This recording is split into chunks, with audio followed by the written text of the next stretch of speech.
Best varicose veins చికిత్సనే పొందండి. నొప్పి లేని చికిత్స కోసం సంప్రదించండి ఎబిస్ హాస్పిటల్. నమస్తే రమగారు. నమస్తే జయ. రమగారు, ఏదైనా సిరీస్ స్టార్ట్ చేద్దామా? చిన్న సిరీస్ చెప్తాను. మనం బాగ్దాద్ కథలు చెప్తున్నాం కదా, అలాంటి దాంట్లో మాయావర్తకుడి కథ చెప్తాం. ఓకే.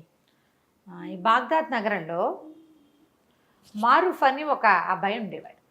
మారూఫ్ ఇతను ఏంటంటే పాత చెప్పులు రిపేర్ చేసేవాడు. కొంచెం తొందరగానే పెళ్ళయింది. ఏదో చెప్పులు రిపేర్ చేస్తే ఇక పావలా అర్థం వస్తుంది, ఏమిటో వచ్చి పడిపోతుంది. వ్యాపారం కాదు, పని. అంతే. పని చేసేవాడికి పని వచ్చితేనే డబ్బు వస్తుంది. ఎప్పుడైనా అంతే కదా, ఏ కాలమైనా అంతేను. సరే, ఏదో అట్ట పని చేసుకునేవాడు. పెళ్ళయింది ఇతనికి. అమ్మాయి పేరు ఫాతిమా. గంప గయ్యాళి, మామూలుది కాదు. డబ్బులు తెచ్చినా తిట్టేది, తేకపోయినా తిట్టేది. ఇంతే తెచ్చామని తిట్టేది, తేకపోతే అసలు రాలేదని తిట్టేది. కొంతమంది ఉంటారు, ఇప్పుడు కూడా ఉన్నారు. అయితే ఇతనికి ఏంటంటే కొంచెం పరువుగా బతకాలన్న కోరిక ఈ మారూఫ్కి. తెచ్చుకున్న పావలో అర్థో మన తిండికి చాలు, గొడవ పడకూడదు, తగాదా పడకూడదు, వీళ్ళు కొట్టుకుంటున్నారు అని చుట్టుపక్కల వాళ్ళు చెప్పుకోకూడదు.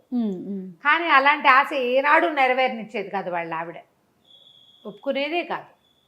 సరే, ఒకనాడు ఏమైంది, ఏదో పని చేసుకోవడానికి బయటకు వెళ్తుంటే రొట్టెలు అమ్ముతారు ఆ ఊళ్ళో, బన్నులు లాంటివి అనమాట.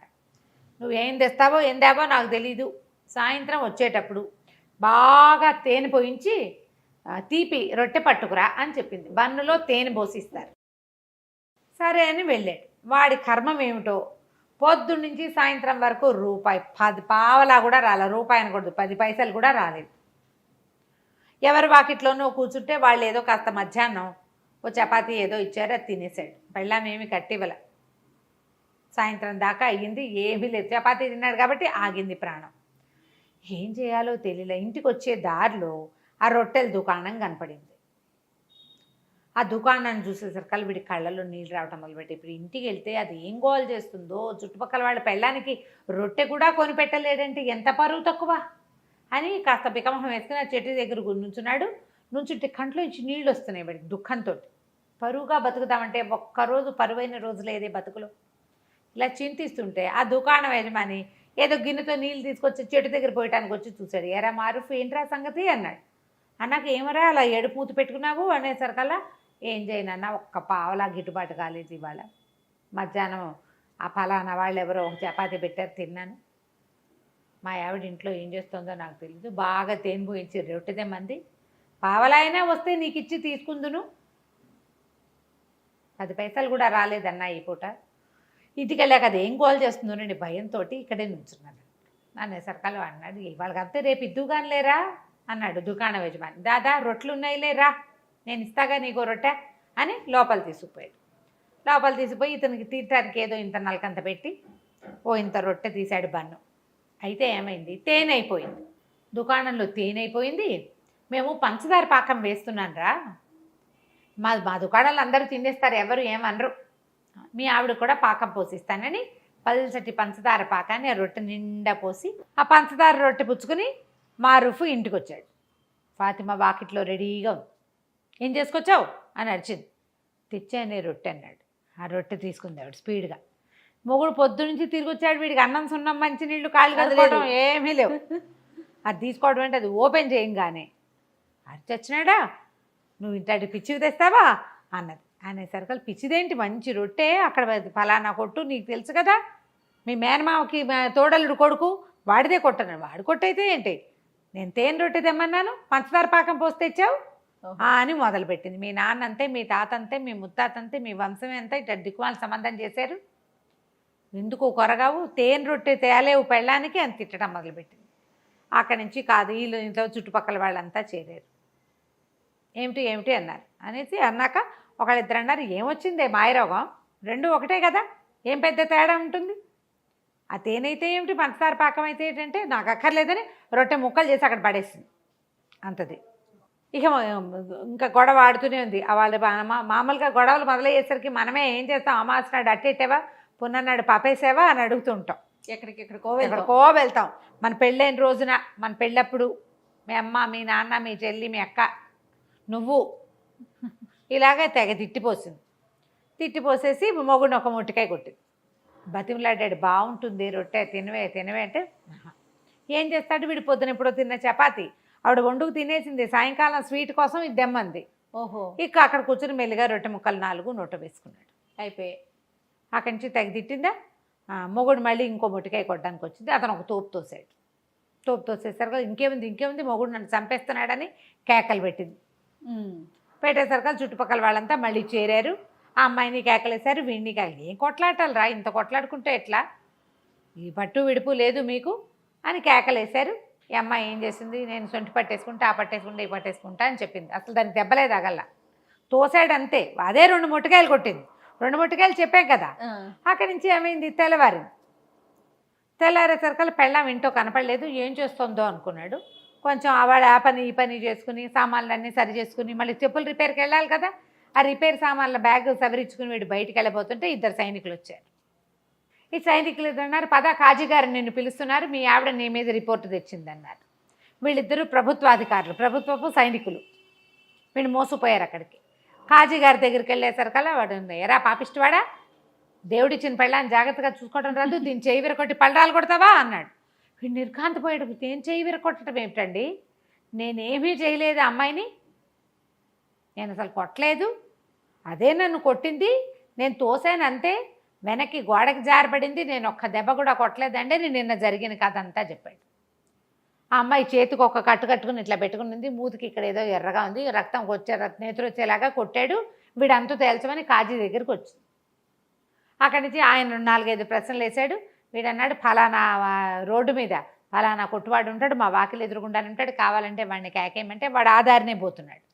సైనికులు బయటకు చూసరికి ఏమండి మీరు చెప్పిన వాడు వస్తున్నాడండి అనేసరికి సుల్తానో వాడి ఏదో పేరు ఆ వాడిని పిలిచారు లోపలికి. పిలిస్తే వీళ్ళేం కొట్టుకోలేదండి, తేనెరెట్టు కోసం గోల్ చేసింది అమ్మాయి, అదే వీడిని కొట్టింది అనేసరికల్లా అక్కడి నుంచి కేకలేసాడు అమ్మాయిని కాజీ. ఏమిటమ్మా, పెళ్ళిని నిలబెట్టుకోవాలి, ఇట్లా చేయకూడదు, నీకు మొగుడు సరిగ్గా సంపాదించట్లేదని కోపం ఉందనుకో, దానికి ఇదే మార్గం, ఇట కాదు, కొట్లాడుకోకండి, పొండి అని పంపించేసాడు. ఆ అమ్మాయి కాస్త వెళ్ళిపోయింది ఫాతిమా. ఈ మారూఫ్ బయటికి వెళ్ళంగానే ఆ సైనికులు ఇద్దరు ఇతని వెనకాల, నీకు బందోబస్తుకు వచ్చాం కదా, మాకేమైనా ఇవ్వమంటారు. పోలీస్ స్టేషన్లలో జరిగే కథ అప్పుడు ఉండేది పాపం. మరి నీకోసం మా సర్వీస్ ఇచ్చాం కదా అనేసరికల్లా ఇంకేం చేస్తారు. వీడు ఏమైంది అటు ఇటు చూశాడు, అతను పొద్దున పూట వచ్చేటప్పుడు ఏవో సామాన్లు అవి పట్టుకొచ్చుకున్నాడు కదా, ఆ సామాన్లలో ఒక పావలా బెళ్ళుంది, ఆ పావలా చేతిలో పెట్టాడు. అన్నాడు, నన్ను వదిలేయండి, నా దగ్గర ఇంకేమీ లేదన్నాడు. తన ఇంటి వైపుకి నడిచి వెళ్ళాడు. ఈ లోపల ఎవరో చెప్పులు రిపేర్ అనేసరికల్లా అటువైపు వెళ్ళేసరికి మళ్ళీ 2 సైనికులు వచ్చారు. ఇంకో కాజీ గారి దగ్గరికి వెళ్ళింది ఈ అమ్మాయి. ఇంకో కాజీ దగ్గరికి వెళ్ళేసరికల్లా మళ్ళీ ఇంకో కాజీ గారి దగ్గర ఆయన పత్రం ఇచ్చాడండి అన్నా కూడా సైనికులు ఒప్పుకోవాలి. అట్లా కాదు, నువ్వు కాజీ గారి దగ్గరికి వచ్చి చెప్పు. ఈ అమ్మాయి తూర్పు వైపు కాజీ దగ్గరికి ముందు వెళ్ళింది, పడమటి వైపు కాజీకి దగ్గరికి మంచి, వీడిని ఎలాగైనా జైల్లో పెట్టాలి, మొగుడిని తన్నించాలి. కొంతమంది అలా ఉంటారు, తనకేం ఉపయోగపట్టలేదు కాబట్టి వాడిని చావగొట్టాలి, వాడి బుద్ధి రావాలి, వాడిని జైల్లో పడేయాలి. అప్పుడు కానీ వాడికి వాళ్ళ వాడిని కన్నా అమ్మా నాన్నకి బుద్ధి రాదు, పిచ్చి ధోరణి ఉంటుంది. అవునవును. అక్కడికి వెళ్ళేసరికల్లా ఆ కాజీ గారు అన్నాడు, అదేమిటి ఏం జరిగిందంటే, అయ్యా ఇట్లా కాదండి, ఏమీ జరగలేదు, మా అమ్మాయి ఆవిడ జూటా ఇల్జాములు తీసుకొస్తుంది అంతే, ఇది అబద్ధము. పొద్దుటి కాజీ గారు ఇచ్చిన కాగితం ఇదిగోండని కాగితం చూపించాడు. ఆ కాగితం చూసేసరికల్లా ఆ అమ్మాయి కేకలేశాడు ఆయన. ఆ అమ్మాయి అక్కడి నుంచి కూడా వెళ్ళిపోయి. ఈ సైనికులు మళ్ళీ 2 సైనికులు ఉన్నారు కదా, మాకేదైనా ఇవ్వమన్నారు. ఏమి ఇస్తాడు, తన దగ్గర చెప్పులు పని చేసే సామాన్లు తప్పిస్తే ఏమీ లేవు. సరే అక్కడ ఏదో ఇనుప సామాన్లు కొట్టుంటే ఈ చెప్పులు బాగు చేసే 2 వస్తువులు అక్కడ అమ్మేసి తాకట్టు పెడితే ఏం రాదు. అవి వచ్చిన పావలా చెరుకో పావలా ఇచ్చాడు. చిచ్చి అనుకున్నాడు, నా బతుకు దిక్కుమాలి బతుకు, ఇక నేను ఇంటికి వెళ్ళాం అని చెప్పేసి అలా నడుచుకుంటూ వెళ్ళిపోయాడు. నడవగా ఎక్కడో నీరసం వచ్చాక ఓ చోట కూలబడ్డాడు. అక్కడ ఒక పురాతన పాడుపడిపోయిన ఇల్లు ఒకటి, ఆ ఇంటి దగ్గర కూర్చున్నాడు. అక్కడి నుంచి వాడికి తన జీవితం ఆలోచించుకుంటుంటే ఎంత దుఃఖం వచ్చిందో. నన్ను పొద్దున్న సైనికులు తీసుకెళ్లారు, చుట్టుపక్కల అందరూ చూసారా, ఏం పరువు ఉంది నాకు. కాజీ ఇంట్లోకి వెళ్తా, ఆ కాజీ ఇంటి చుట్టుపక్కల వాళ్ళంతా చూసారా, అక్కడ కూడా నేను కాజీగా ఇల్లు పుచ్చుకు తిరుగుతానంటే ఏదో వ్యాజ్యానికి వచ్చాననే కదా చెప్పుకుంటారు. 2 చోట్ల పరుగు పోయింది తెల్లవారి పొద్దున్నే. పోనీ అక్కడి నుంచి యువతలకు వచ్చి ఎక్కడో పని చేసుకుంటుంటే మళ్ళీ అక్కడికి 2 సైనికులు వచ్చారు. మళ్ళీ ఈసారి తూర్పు కాజీ అయ్యాక పడమటి కాజీ దగ్గరికి వెళ్ళా. పని చేసుకునే చోట పరువు పోయింది, కాజీ గారింటి దగ్గర పరువు పోయింది.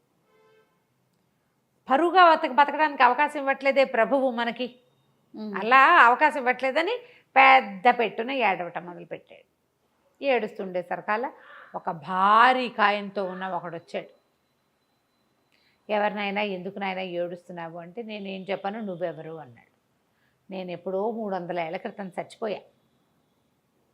ఈ ఇల్లు నాది అప్పుడు 300 ఏళ్ల క్రితం. ఆ ఇంటి మీద ఆశ చావక నేను ఇక్కడే బతుకుతున్నా. ఇల్లు పాడుపడిపోయింది క్రమంగా, నేను ఇక్కడే ఉంటా. ఎవరు ఇక్కడికి వచ్చి ఏడ్చినవాడు, అడిగినవాడు, పెట్టినవాడు లేడు.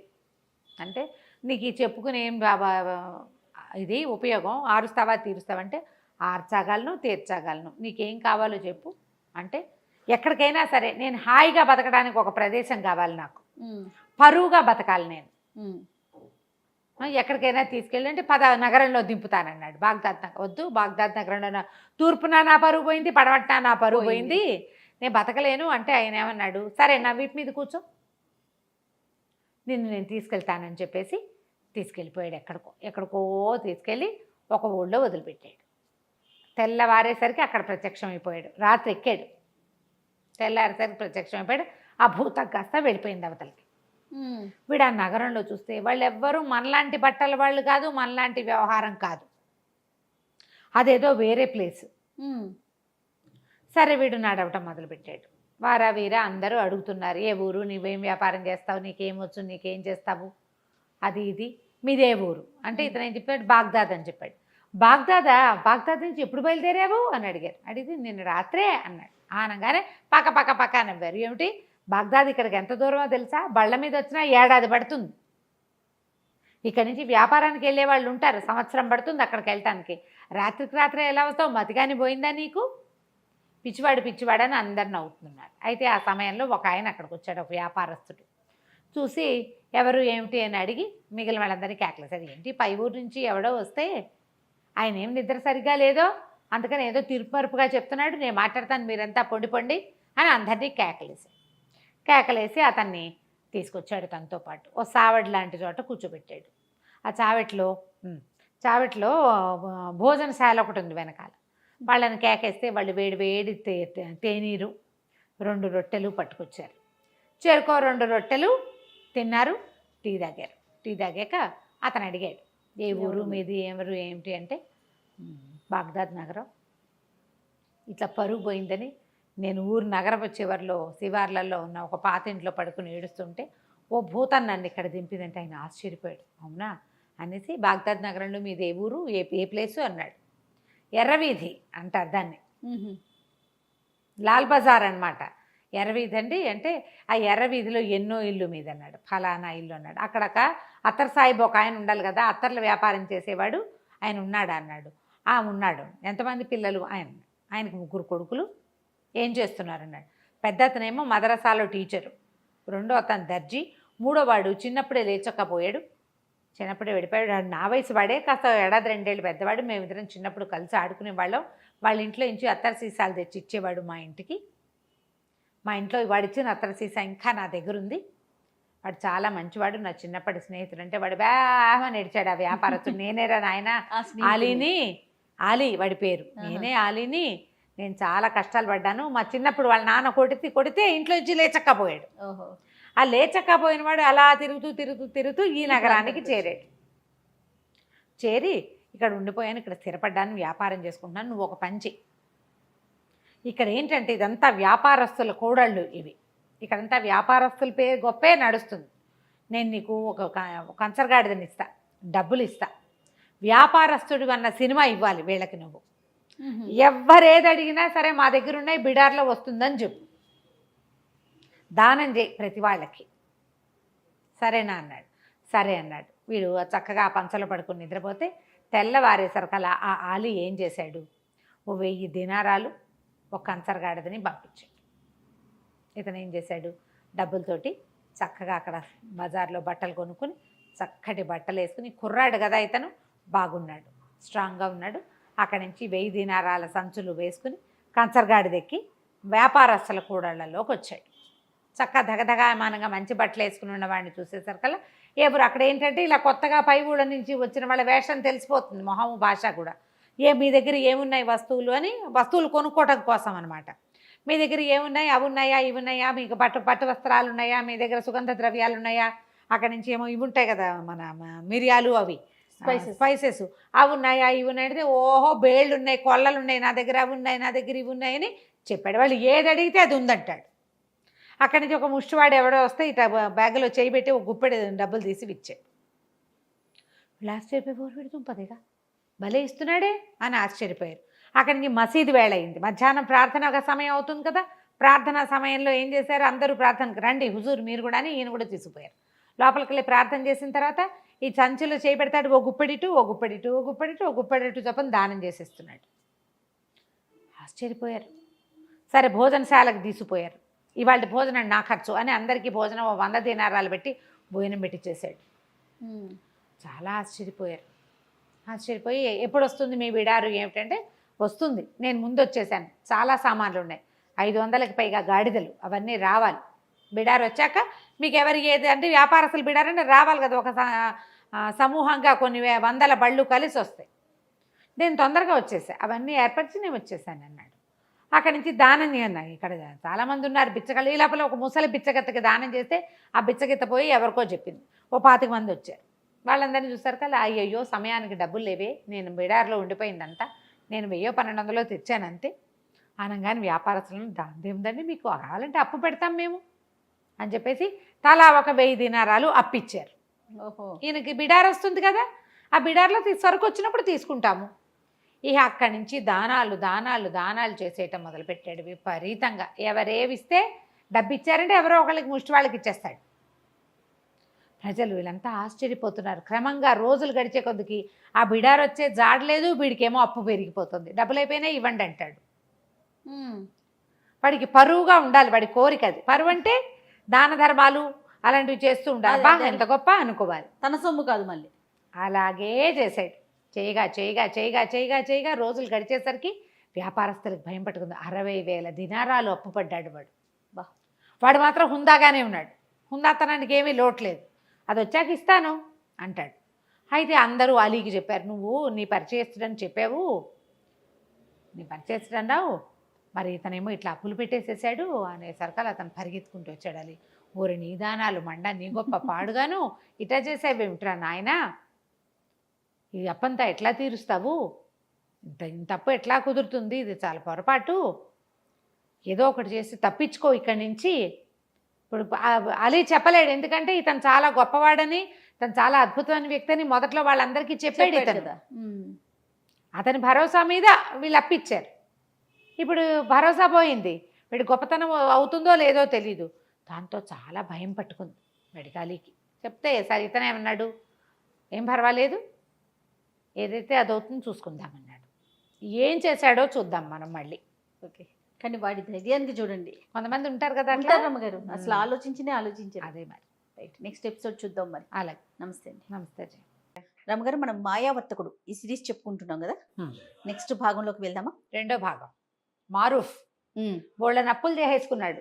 60,000 దినారాలు అప్పుపడ్డాడు. ఈ 60,000 దినారాలు అప్పుపడినటువంటి ఈ మాయావర్తకుడు సంగతి ఆ ప్రాంతపు నవాబు గారికి తెలిసింది. ఆయన ఆశ్చర్యపోయాడు. అంత డబ్బు ఉందా, అంత పెద్ద బిడారుందా, వాడిని నమ్మి ఇచ్చారంటే ఉండే ఉంటుంది అని. ఆయనకి ఏంటంటే ఈ సుల్తాన్కి కొంచెం పిసినారు వాడు. ఆయన డబ్బు ఖర్చు పెట్టడం పెద్దగా ఇష్టం ఉండదు. కూతురికి పెళ్లి చేయలే ఆయన. ఎవరికైనా ఏమైనా ఇచ్చి పెళ్లి చేయకుండా ఎవరి దగ్గర నుంచి ఏమైనా పుచ్చుకుని చేద్దామంటూ అనుకుంటున్నాడు. ఓహో, అలాంటి ధోరణి ఉన్నవాడు.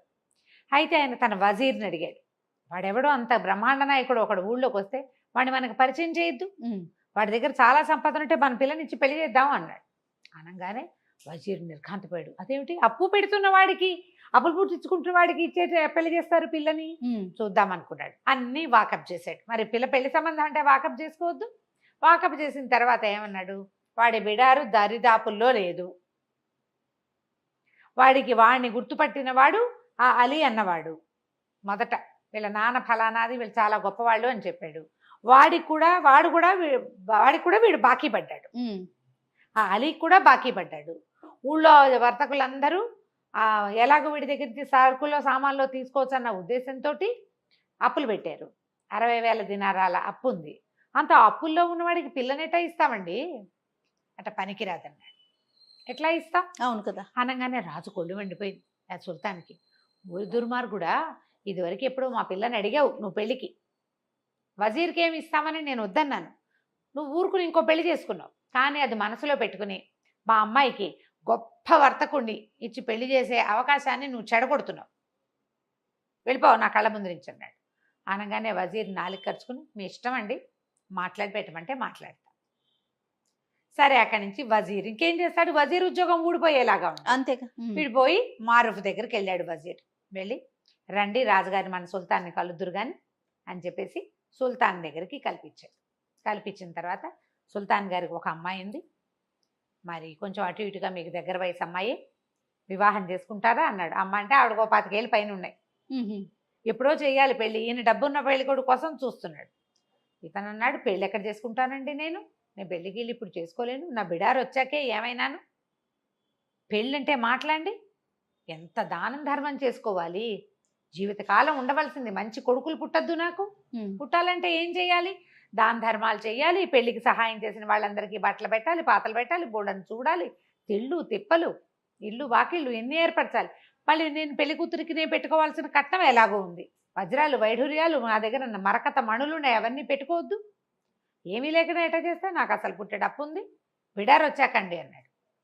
రాజుగారికి ఏమనిపించింది, ఈ మాటలన్నీ వినేసరికి ఎక్కిపోయారు వీళ్ళు, అయ్య బాబోయ్ వీడి దగ్గర చాలా ఉందని. వజీర్కి వీడు ఏదో ఒక నాటకం ఆడుతున్నాడేమో అని అనుమానం వచ్చింది, అనుమానంగా ఉంది. రాజుకు అనుమానం రాల. వాడు పద్మరాగాలు, మరకతాలు, పచ్చలు, వైఢూర్యాలు, కెంపులు అంటున్నాడు. అంటే అవన్నీ పేర్లు మామూలు వాళ్ళకి ఎలా తెలుస్తాయి, వాటితో ఆడుకునే వాడికి అర్థమవుతాయి. ఇంత బిడారు వచ్చాక ఊళ్ళో వ్యాపారస్తులు ఎవరైనా ఎగరేసిపోతారేమో వీణి, ఆ మరకతాలు మా పచ్చలు అన్నీ మనకే కదా. ఆయన ఎట్టా ఆలోచించాడంటే రేపు నాటికి వీడు వేరే దేశస్థుడు, మా దేశం మేము పోతామంటే మన పిల్ల మన దగ్గరే ఉంటుంది, దానికి ఇచ్చిన పచ్చలు మరకతాలు మాణిక్యాలు మన దగ్గరే ఉంటాయి, అంతే, వాడు లేచకపోయినా పర్వాలేదు. ఇట్లా ఆలోచించి ఏమైనా సరే పెళ్లి కుదర్చాల్సిందే, దానాలు ధర్మాలకి ఏముంది, చేసుకోమను మనం ఇద్దాం, ఆయన పెళ్లి కుమారుడు చేసుకోదలుచుకున్న దాన ధర్మాలకి వేటికి అడ్డం లేకుండా పోసేయండి, డబ్బులు మనతో ఉన్న బొక్కసం అంతా ఆయనకి ఇచ్చేసేయండి, ఆయన పిల్లకి ఏం పెట్టుకోదలుచుకున్నాడో అవన్నీ పెట్టుకోమనండి అంటే డబ్బులుగా వస్తువులు ప్రత్యేకాలని చెప్తున్నాడు చూడు, బిడారు వచ్చాకే పెడతాడు, అమ్మాయికి చెప్తాం ఆ మాట. అక్కడ ఏంటంటే స్త్రీధనం ఇచ్చి పెళ్లి చేసుకునే విధానము ఈ జాతుల్లో బహుశా ఉన్నది, ఆ కథలో అట్లా కనపడుతుంది. స్త్రీధనం ఇవ్వాలంటే అమ్మాయికి ఒక 25,000 దినారాలు, అమ్మాయి ఒక బొక్కస ఉంటుంది ప్రత్యేకంగా, వాళ్ళకి బొక్కస అంటే ధనాగారం అనమాట, ఓ బాక్సులో పోసి ఇస్తారు, అది ఆ అమ్మాయికి రేపొద్దున సేఫ్టీ, వీడు వదిలేసి వెళ్ళిపోయినా ఏదైనా అయినా ఆ డబ్బు ఆ అమ్మాయిది. దానికి ఉర్దూలో ఒక ఖచ్చితమైన పేరుంది, ఇప్పుడు సడన్ నిన్న గుర్తుంది, వాళ్ళ జ్ఞాపకం రావట్లేదు. ఇప్పుడు పెళ్లిళ్ళల్లో కూడా ఉందిట, అమ్మాయికి ఇవ్వటం ప్రత్యేకంగా ఉన్నది. కొన్ని కుటుంబాల్లో ఖచ్చితంగా అమ్మాయికి స్త్రీధనం పుట్టింటి వాళ్ళు కాదు, కాబోయే భర్తే ఇంత ఇస్తాము అని చెప్తారు, అదే ఆ అమ్మాయిదే. బాగుంది, ఆచారం అయితే చాలా బాగుంది కదా. అయితే ఏమైంది, ఒప్పుకున్నారు. ఒప్పుకున్నాక ఇక మన మారూఫ్కి పెళ్లి కుమారుడు అయ్యాడమ్మా, మామూలుగా కాదు, బ్రహ్మాండంగా పెళ్లి కుమారుడయ్యి పందిళ్ళు వేసిన వాడి దగ్గర నుంచి వడ్డిచ్చిన వాడి వరకు, వజీర్ నుంచి హెల్పర్ కుర్రవాడి వరకు అందరికి వస్త్ర సముదాయం బహుకరించాడు. పెళ్లి కుమార్తెకి 50,000 దినారాలు చదివించాడు, 5 రోజులు విందు చేయించాడు, అన్ని మంగారు డబ్బులతోటి, మామగారివే డబ్బు, మనకి లేవు కదా, లేవు. సరే పెళ్ళైపోయింది. పెళ్ళైపోయాక అంతా హడావిడంతా సర్దుమణిగింది. సరే అమ్మాయిని అబ్బాయిని కలిపారు. మారూఫ్ ఆల్రెడీ మ్యారీడ్ కదా, ఇంతకుముందే పెళ్ళి అయిన వాడు, చక్కగా రాజకుమార్తె కొంచెం వయసు ఉన్న అమ్మాయి, చిన్న అమ్మాయి కాదు, చాలా కులాసాగా ఉన్నారు. కాకపోతే మారూఫ్ ఏం చేశాడంటే తొలి రోజు రాత్రే భార్యకి మొత్తం విషయం చెప్పేశాడు. ఆవిడ పక్క నవ్వింది, మా నాన్నకి ఈ శాస్త్రి కావాల్సిందే అంది, ఇలాంటి మోసం భలే ఉంది, మోసం ఇంత మాయా అని. పోన్లేండి మా నాన్న అడిగేదాకా మాట్లాడకండి, మనం కులసాగా ఉంది. హాయిగా మొగుడు పెళ్ళాం ఎదురు చిలకా గోరింకాలే రాజుగారి ఇంట్లో ఉన్నారు. రోజులు గడుస్తున్నాయి, బిడారు పత్తా లేదు. రాజుగారికి టెన్షన్ పడి వెళ్ళింది. వీళ్ళ బొకసంతా ఖాళీ అయిపోయింది. అక్కడి నుంచి రోజువారీ అల్లుడు గారికి అలవాటైన అవి ఉన్నాయి కదా, దాన ధర్మాలు. మసీదుకి వెళ్తే దానం చేయాలి, ప్రార్థనకి వెళ్తే చేయాలి, చాపేసిన వాడికి ఇవ్వాలి, టోపీ పెట్టిన వాడికి ఇవ్వాలి, ఇచ్చేస్తున్నాడు. రాజుగారి బొక్కసం అంతా ఖాళీ అయిపోయింది. అవి లేవు, ఇవి రావు. ఇక వజీర్ని పీడించడం మొదలుపెట్టాడు. వజీర్ కాస్త, మహాప్రభు మీరు అడక్కండి, వీడు దొంగ గ్యారెంటీగా. మా వర్తకుడు అంటే వర్తకుడు కదా, వీడు మాయావర్తకుడు, వీడు మాయవాడు, వీడిని నమ్మడానికి వీల్లేదు. మీ అమ్మాయి వాడితో కాపురం చేస్తుంది, ఆ అమ్మాయితోటి అడిగించండి అనేసరికల్లా సుల్తాన్ గారు పరిగెత్తుకుంటూ కూతురు దగ్గరికి వచ్చి, అమ్మాయి ఇగో ఇట్లా ఉంది పరిస్థితి, మీ ఆయన అడుగు విడారు ఎప్పటికి వస్తుందో అంటే, ఆ రోజు రాత్రి భర్తకు చెప్పింది, నా మాట వినండి, మరి మీకు నా దగ్గర ఒక 50,000 ఉన్నాయి, మీరు ఇచ్చింది కా, నా దగ్గర ఉన్నాయి. ఆ అమ్మాయి జమ చేసుకుంది, వాళ్ళు వీళ్ళు ఇచ్చిన డబ్బులు, ఏదైనా తండ్రి ఏదైనా బర్త్డేలకు ఇచ్చింది, ఆ అమ్మాయి ఖర్చులకు ఇచ్చినవి అవన్నీ పక్కకేసి పెట్టుకుంది. మీరు ఇచ్చిన బాక్స్ బాళంగా బాక్స్ అట్లాగే ఉంది, అది ముట్టుకోరట, ఖర్చు కూడా పెట్టట్లేదు, దాన్ని ఇస్తాను, ఇవి పుచ్చుకుని వెళ్ళిపోండి, ఎక్కడో చోట బతకండి, వస్తాడని చెప్తా మా నాన్నకి. కొద్ది రోజుల వరకు నువ్వు వస్తావు, బిడార్ కోసం వెళ్ళాడు వస్తాడు అంటే ఓ నెల రోజులు ఆగుతాడు కదా, ఆ నెలలో నువ్వు నీ దేశం చేరిపోతావు, ఏదో ఒక దేశం చేరిపోయి ఏదైనా చిన్న వర్తకం చేసుకుని బతకండి అని చెప్పేసి సరే ఇతను 50,000 దినారాలు పుచ్చుకుని ఏం చేస్తాడు, అయ్యో ఇంత చక్కటి భార్య, ఇంతకుముందు రాకాసి మొహంది అది, ఇంతకుముందు ఉన్న భార్య ఏమిటి 3 కాజీల దగ్గరికి తిప్పింది కదా, వాళ్ళంత డబ్బులు, పైగా తనే దెబ్బలు కొట్టుకుని వీడే కొట్టాడు అంటుంది, దుర్మార్గురాలు. దాన్ని వదిలేసి వచ్చినా బాధ లేదు, ఈ అమ్మాయి ఇంత చక్కటి మనిషిని వదిలిపెట్టాల్సి వస్తుందని చాలా చింతపడ్డాడు. కానీ ఇంకేం చేస్తాడు, 50,000 దినారాలు పుచ్చుకుని ఓ గుర్రాన్ని దేనో సంపాదించి పారిపోయాడు. మర్నాడు పొద్దున మధ్యాహ్నానికో భోజనాలు అయిన తర్వాత సుల్తాన్ వచ్చి కూతుర్ని అడిగాడు, ఏమిడమ్మా మీ ఆయన ఏమిటి సమాధానం చెప్పాడంటే, ఏమో నాన్న రాత్రి ఏదో ఉత్తరం వచ్చింది ఆయనకి, ఉత్తరం వస్తే సరే ఇగో బిడారు దారిలో ఉందిట, అక్కడ ఏదో ప్రాబ్లం అయిందిట, బిడారు దొంగలు దోచుకున్నారని రమ్మని కబురు వచ్చింది, మా ఆయన పరిగెత్తుకుంటూ వెళ్ళాడు, మరి అదేదో చూసుకుని వస్తాడు, మీరు కంగారు పడకండి అంది. అనగానే మన వజీర్ అన్నాడు, మహారాజా అయిపోయింది ప్రభు, అయిపోయింది సుల్తాన్ అన్నాడు. అవి వెళ్ళిపోయాడు, ఇక రాడు. మీ కూతురే అబద్ధం చెప్తుందో మీ కూతురికి వాడే అబద్ధం చెప్పాడో నాకు తెలియదు. గ్రహించాడు, ఆయన గ్రహించాడు, సుల్తాన్ గారు గ్రహించట్లా, ఈయనకి డబ్బు తాపత్రయం కదా, వస్తాడేమో కూతురిని నమ్మాడు ఆయన. 25 ఏళ్ల కూతురు, అదేమన్నా చిన్నపిల్ల, అమ్మాయికి అన్నీ తెలుసు కదా. సరే కొద్ది రోజులు ఆగుదాం అనుకున్నారు, చూద్దాం తర్వాత వాడి కోసం వెతుకుదాం, ఈ లోపల ఖాళీ అయిపోయిన బొక్కస నింపే పని చేసుకోవాలి పాపం వాళ్ళు. ఈ మారూఫ్ ఏం చేశాడు, గుర్రం వేసుకుని వెళ్ళాడా, వెళ్ళగా ఒక 2-3 రాత్రులు గడిచినాయి. 4వ నాటి సాయంకాలం ఒక బీడుగా ఉన్న ఒక పంట పొలాల మధ్యలోకి చేరాడు అతను. ఈయన మంచి బట్టలు, మరి నవాబు గారు అల్లుడుగా ఉన్నాడా, చక్కటి గుర్రం చూసి ఆ రైతు మంచినీళ్ళు ఇచ్చాడు. ఇక్కడ ఏమైనా ఆహారం దొరుకుతుందా, ఆకలి దహించుకుపోతుందంటే, బాబు ఏదండి చిన్న ఊరండి, మీలాంటి గొప్పవారికి ఆహారం సరిపడా ఇవ్వగలిగే ఊరు కాదు, నేను ప్రయత్నం చేసి వస్తా, ఇదిగో ఇదేదో తాగండి అని ఒక షర్బత్ ఏదో తెచ్చుకున్నాడు వాడు, చిన్న ముంతలో పోసుకుని ఇచ్చి, మరి చెట్టు కింద ఉండండి, మీకు ఏదైనా ఆహారం ఏర్పాటు చేసుకొస్తాను బాబు అంటే ఒక 2 దినారాలు వాడి చేతిలో పెట్టాడు. సరే వెళ్ళిపోయాడు, అతను వెళ్ళిపోయాడు. ఈ మారూఫ్ ఇప్పటికీ కొన్ని నెలలుగా వ్యాపారస్తుడుగా ఉంటున్నాడు, సహజంగా కష్టజీవి కదా వాడు. ఏమైంది, ఒక అరక దున్నుతున్నాడు, ఆ రైతు పొలం దున్నుతున్నాడు, 2 ఎడ్లు కట్టి నాగలు కట్టుంది. పాపం వీడెవడో మనిషి కనపడేసరికల్లా తిండి ఏర్పాటు చేస్తానని వెళ్ళాడు. వాడు వచ్చే లోపల 2 పర్రాలు దున్నితే కనీసం వాడు కాస్త సంతోషిస్తాడని ఇతను ఏం చేశాడు, ఆ జాట్లోకి పోనిచ్చాడు, ఎద్దుని దున్నడానికి 2 ఎడ్లని హే అన్నాడు. కానీ దానికి ఇట్లా జాలుగా ఉంది. మామూలుగా ఎలా ఉంటుంది, అరక ఒక రౌండ్లో దున్నుతారు కదా, దానికి ఒక గీత కనపడుతూ ఉంటుంది. ఇతనికి అలవాట్లేక హే అనేసరికల్లా అవి ఇట్లా పోకుండా ఇట్లా పోయినాయి పక్కకి. ఈ పక్కకి పోయేసరికల్లా ఈ నాగలి ఇంకో పక్కకి లాగింది. మొదటి గీతలో లేదు, 2వ గీతలో ఉందన్నమాట. ఆ గీతలోకి వెళ్ళి ఎక్కడో పట్టేసింది. ఎంత హేయన్నా హాయన్నా ఏమీ రావటం. ఇతను కొంచెం గట్టిగా అదిరిచ్చి తను కూడా అరక పుచ్చుకొని లాగడానికి ట్రై చేశాడు. కింద ఏదో పట్టుకుపోయినట్టు అర్థమైంది. సరే ఏం చేశాడు, అరకని వదిలిచ్చి ఆ పక్కన ఏదో పలుగు గుణప ఉంటే అది తెవ్వాడు. తవ్వితే కింద ఒక పెద్ద స్క్వేర్గా ఒక రాతి పలక లాంటిది ఉంది. ఏదో ఉంది దీని కింద అనిపించింది. ఇక దాన్ని గుణపం పెట్టి ఒక్కో చుక్క ఒక్కో ముక్క చొప్పున అంగుళం అంగుళం అంగుళం చొప్పున దాన్ని పక్కకు తోయటానికి ప్రయత్నం చేశాడు. ప్రయత్నం చేస్తే కొంతమేర గ్యాప్ వెళ్ళేసరికల్లా లోపల ఒక తొట్టెలాగా కనపడుతోంది. ఏదో ఉంది. ఆ తొట్టె లోపలికి గుణపాన్ని పోనిచ్చి దాన్ని పలకని తోసాడు. అవుతాడు తోస్తే లోపలికి మెట్లుంది. ఇది ఒక నిమిషంలో జరిగిన పని కాదు, ఒక గంట టైం తీసుకుంటుంది. అతను భోజనం వండించడానికి వెళ్ళాడు. మొత్తం పొలాలన్నీ నిరాబాగా ఖాళీగా ఉన్నాయి, ఏమీ లేదు. ఆ మెట్లు కనపడేసరికల్లా ఇతను ఏం చేశాడు, ఆ గుణపాన్ని బయటికి తీసేసి ఆ మెట్ల కొంచెం ఇంతే తోసాడు. మొత్తం తొయిలేపోయాడు. కొంతమేర తోస్తే మెట్లు కనపడ్డాడు. అందులోకి దిగిళ్ళాడు. దిగిళ్తే కుప్పలు తెప్పలుగా బంగారం ఉంది లోపల. ఇక మణులు మాణిక్యాలు ఎంత బంగారం ఉందో, కోట్ల కొద్దీ డబ్బు. ఆశ్చర్యపోయాడు.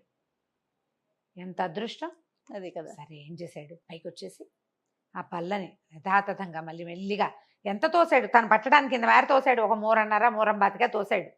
మళ్ళీ తోసేసి మట్టి యథాప్రకారం లాగేశాడు. చెట్టు కింద కూర్చున్నాడు. పోయి ఒక 2 గంటలు గంటన్నర గడిచాక ఆ రైతు బకరైతు ఇది చేసుకుంటాడు, సేద్యం చేసుకుంటున్నవాడు చక్కగా 4 ముంతలు చెంబులు అన్ని ఒక పెద్ద సంచులు పెట్టి పట్టుకొచ్చాడు. బాబు నేనే మా ఇంట్లో వండించానండి, మీరు 2 కాసులు ఇచ్చారు, మరి మా ఆవిడతోటి వండించాను, ఇంట్లో చేసిన వంటే తినండి అన్నాడు. అన్నాక మారుఫ్ కూర్చొని తను తింటూ ఈ అబ్బాయికి కూడా పెట్టాడు. నువ్వు కూడా తినబోయి అన్నాడు. అన్నాక ఈ పొలాలు ఏమిటి ఇదంతా అంటే, ఇది ఏం జరిగింది, పాత రోజుల్లో ఎవరో రాజులు ఇక్కడ తవ్వి దాచిపెట్టుకున్నారు నిధి. ఈ తవ్వి దాచిపెట్టుకున్న తర్వాత ఈ అలాంటి ప్రాంతాల్లో ఏంటంటే ఇసుక తుఫాన్లు అవి వచ్చేసి ఇదంతా మూసుకుపోయింది. ఆ రాజులు పోయారో ఏమయ్యారో, ఎన్నో తరాల నాటివి అవి. ఆ తర్వాత మట్టి కప్పడిపోయింది. మెల్లిగా సైద్యంలోకి దిగారు. ఆ పర్టికులర్ హుక్కు ఈ రైతుకి ఏనాడు తగల్ల. అది మామూలుగా బంజరుగా ఉంది. ఈ మధ్య అతను తవ్వుకోవటం మొదలుపెట్టాడు. ఏమన్నాడు, బాబు ఇక్కడ ఏం పెద్దగా పంటలు పాడు ఏం పండవండి, ఇట్లాగే ఎడారిగా ఉంటుంది. సరే ఏదో ఒకటి చేద్దామని నేను ప్రయత్నం మొదలుపెట్టాను, ఇప్పుడేనండి తవ్వు చేస్తున్నాం అంటే ఈయన ఏమన్నాడు, అరే అబ్బాయి నీకు 50,000 దినారాలు ఇస్తా, ఇది మొత్తం నాకు అమ్మేసి అంటే. ఆశ్చర్యపోయాడు. 50,000 లెక్క పెట్టుకోవడం లేదే ఇదిపోయాడు రైతు. బాబు అంత గొప్ప పని చేస్తారండి, చేస్తా, నేను ఇక్కడే ఉంటా, నాకు ఒక షెడ్ వేయటానికి సహాయం చేయను, ఒక గుడారం వేసుకోవడానికి సహాయం చేయి, ఈ నేల కావాలి నాకు, నా బిడారు రాబోతోంది అని చెప్పాడు. రైతు చాలా సంతోషించాడు. ఈయన ఇచ్చిన 50,000 దినారాలు తీసుకెళ్ళు ఈయనకు ఒక పెద్ద చక్కగా పడుకుని హాయిగా కూర్చోవడానికి అన్నిటికీ విశాలంగా ఉండేలాగా కుటీరం లాంటిది ఏర్పాటు చేశాడు. అక్కడే ఉండిపోయాడు మారూఫ్ కొద్ది రోజుల పాటు, నెలన్నాడు. ఈ లోపల కావలసినప్పుడల్లా ఈ మట్టి తోసేసి అందులోకి వెళ్ళి తీసుకొని డబ్బులు తెచ్చుకుని పెట్టుకుని ఆ దారిన వచ్చిన కంచరగాడిదలన్నీ కొనుక్కున్నాడు. ప్లాను కంచరగాడిదలు కొన్నాడు. చిన్న చిన్న బిడార్లు వస్తాయి, మీ బిడారు నేను కొంటాను, ఎంత కమ్ముతావు అని మాట్లాడి డబ్బిచ్చి కొనేసుకున్నాడు. బిడార్లతోటి జనరల్గా పని వాళ్ళు వస్తారు. తనే సామాన్లు ఒక్కొక్కటి అన్నీ ఏర్పరచుకుని కనీసం ఒక 1000 కంచరగాడిదలు కొన్నాడు. అన్నీ కొన్నాక ఒక రోజంతా పనిచేసి ఈ కిందున్న మొత్తం వజ్రాలు బంగారం అన్నిటిని మూటలు కట్టించి ఆ గాడిదల మీద వేసుకుని ఆ మొత్తం బిడారిని నవాబు గారి దగ్గరికి తన భార్య దగ్గరికి తరలించుకుపోయాడు. నెల దాటిపోయింది. నెల దాటంగానే ఇక సుల్తాన్ ఇంక నేను ఆగలేనని కూతుర్ని చెడదిట్టాడు, వజీర్ని తిట్టాడు. ఏమైనా సరే వాడి మీద ఒక కాగితం పుట్టించి అన్ని దేశాలకి పంపించాలి, ఇలాంటి వాడు వస్తే వీడు బొమ్మకిచ్చండి, ఇలాంటి వాడు వస్తే వీడిని పట్టుకోమని. ఇంతలో ఏమైంది, ఏదో పెద్ద బిడార్ లాంటిది వస్తోంది. 1000 గాడిదలు ఒకేసారి వస్తే ఎలా ఉంటుంది, పెద్ద వాటర్ పెట్టుకుంటూ దుమ్ముగా. కంచర్ గాడిదలు అంటే ఉట్టి గాడిదలు అంటే కొంచెం పెద్దగా ఉంటాయి, గుర్రాలకి దగ్గరలో ఉంటాయి. అక్కడి నుంచి సైనికులు పరిగెత్తుకొచ్చారు. అల్లుడు గారి బిడార్ వస్తుందండి. రాజు కూతురు పరిగెత్తుకుంటూ వెళ్ళారు. ఎదురుగా వెళ్తే ఆయన ఏమన్నాడు, మారూఫ్ చెప్పాడు, దొంగలు పడి మొత్తం బిడారంతా పోయిందండి, ఏదో ఈ 4 మిగిలినాయి, సరుకేం సరుకు రాలేదు. ఎందుకంటే వాళ్ళకి ముందు వాళ్ళకి ఏం చెప్పాడు, సుగంధ ద్రవ్యాలు ఉన్నాయి, స్పైసెస్ ఉన్నాయి, దినుసులు ఉన్నాయి, పట్టుతానులు ఉన్నాయి చెప్పాడు. మొత్తం సరుకంతా పోయింది, సంపద మాత్రం సగం మిగిలింది. సగం కూడా కాదు, సంపదలో కొంత మాత్రం మిగిలింది, ఇవే తీసుకొచ్చాను అని చెప్పాడు. రాజు నిర్ఘాంతపోయాడు. ఆ వచ్చిన సంపదతోటి ఆయన 100 సార్లు అమ్మి 50 సార్లు కొనొచ్చు. చాలా ఆశ్చర్యపడి మొత్తం గాడిదలు తెచ్చిన అవన్నీ వీళ్ళు దాచుకోవటానికి ఒక పెద్ద బిల్డింగ్ కట్టుకోవాల్సి వచ్చింది వాళ్ళు. అంతుంది ఆ కింద. ఆ తర్వాత మారుఫే ఆ రాజ్యానికి సుల్తాన్ అయ్యాడు. అప్పులన్నీ తీర్చేశాడు. అప్పటి నుంచి పిచ్చిదానాలు మానేశాడు. వ్యాపారం చేయటం మొదలుపెట్టాడు. తన స్నేహితుడు అలీని సహాయకుడుగా పెట్టుకున్నాడు. ఈ వజీర్ ఈయన కొంతకాలం రాజుగారికి వజీర్గా ఉన్నాడు. తర్వాత అతనే రాజయ్యాడు. అదృష్టం ఉండటం వల్ల అతనికి ఇట్లా కలిసి వచ్చింది. ఎవరికి కలిసి వస్తాయి అట్లా అదే కదా కదా. అసలు దొరకటం ఏంటి, ఆ పొలంలో దున్నటం ఏమిటి, దున్నటం దొరకటం ఏమిటి. కాకపోతే అతను డబ్బు వస్తే తను అందరి దగ్గర తీసుకుంది దానం చేయటం వల్లే అతనికి లాభించిందని భావించాడు అనమాట. దానగుణం. కథ కంచికి మనం ఇంటికి. నమస్తే రమ్య గారు. నమస్తే.